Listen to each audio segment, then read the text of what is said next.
Welcome to the Sweet Science of Fighting Jiu-Jitsu instructional channel. James and Ryan here. We're going to take you through the De La Riva inversion, and that just leads you to many options on the other side depending on what your opponent is doing. But make sure you go down the description. It's the Sweet Science of Fighting Underground with all the Jiu-Jitsu strength and conditioning programs, but also Ryan's in there to help break down any matches of yours and any techniques. Okay, so this is going to be a De La Riva breakdown. This goes into the idea of taking the person right, left, back, and over your head.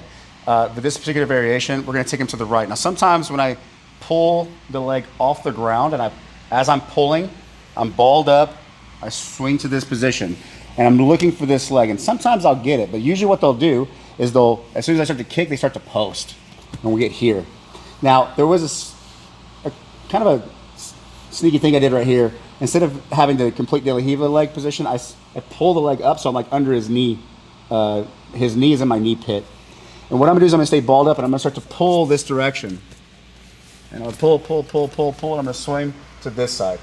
And once I swim to this side, there's a lot of variations you can play here, but it's essentially his left leg now is in my armpit, and I can just switch into a reaping position, into a leg lock entanglement. Of course, you have all your X guards and all these things you can play from there, but this is actually very useful for somebody who's like just kind of posting. And it's just simply because I'm going on one. I did that really slow, but essentially I'm here, I'm kicking, I'm getting this direction, I capture the foot, and then I'm bringing the leg up, and I'm staying balled up. And then I'm just swinging my butt to the outside. You see how I just kind of spin underneath? We end up here. He's gonna have a hard time. All his weight is on his arms here. And notice the position of his leg. This is, anybody who knows leg locks and X guards and all these positions, it's very obvious. So I just simply allow the leg to fall, hips in, retract, and go into a leg lock entanglement, if that's your choice.